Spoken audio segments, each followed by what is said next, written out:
Hello friends, welcome to literary site. आज हम पढ़ेंगे the face on the wall, जिसे ईवी ल्यूकास ने लिखा है। इस स्टोरी की स्टार्टिंग में राइटर बताता है कि वो और उसके कुछ फ्रेंड्स पिछली शाम को अपने एक फ्रेंड के घर कुछ सुपरनेचुरल स्टोरीज एक दूसरे के साथ शेयर कर रहे थे, जो कि रियलिटी में तो वर्थलेस थी, लेकिन फिर भी उन्हें उन स्टोरीज को सुनने में मजा आ रहा था। तभी राइटर की नज़र एक व्यक्ति पर जाती है जो कि बिना कुछ बोले शांति से सबकी स्टोरी सुन रहा था।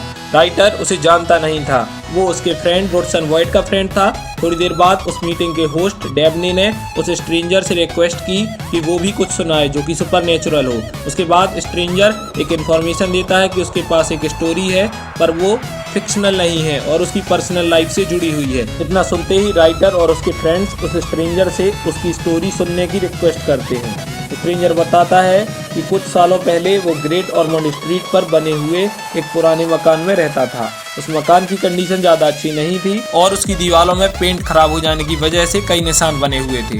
उन निशानों में से एक निशान बिल्कुल ह्यूमन फेस की तरह दिखता था और रोज जब वो उस दीवार को देखता तो उसे वो फेस दिखता। कभी कभी नैरेटर को वो फेस अपने फेलो लॉजर जैसा दिखता। समय के साथ उस दीवार पर बने सारे निशानों के आकार बदलते रहे, लेकिन वो फेस हमेशा सेम रहा। एक बार नैरेटर को इन्फ्लुएंजा नाम की डिसीज का अटैक आया। उस कठिन समय में वो पूरे दिन रीडिंग करता था। तब वो फेस उसे मजबूती देता और धीरे धीरे फेस उसके लिए और रियल होता गया। उस फेस का इम्पैक्ट नैरेटर पर बढ़ता जा रहा था और कुछ दिनों बाद नैरेटर स्ट्रीट्स में उस फेस से मिलते जुलते चेहरों को ढूंढने में लग गया, क्योंकि उसे लग रहा था कि कोई ना कोई तो होगा जिसका चेहरा उस फेस ऑन द वॉल से मैच करता हो, और हो सकता है उन दोनों का भाग्य आपस में एक दूसरे से जुड़ा हुआ हो।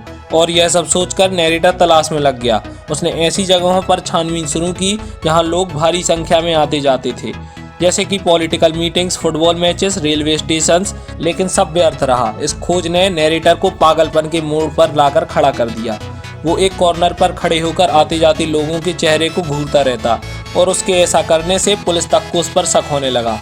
लेकिन एक दिन उसे सफलता मिली। नैरेटर ने टैक्सी में बैठकर जा रहे एक व्यक्ति को देखा जिसका फेस ऑन द वॉल से मैच कर रहा था। नैरेटर ने उस टैक्सी का पीछा किया और उसे पता चला कि वो पर्सन फ्रांस के लिए रवाना हो रहा है। नैरेटर ने फोकस्टोन तक उसका पीछा ट्रेन से किया और उसके बाद वो पर्सन शिप पर पहुंच गया।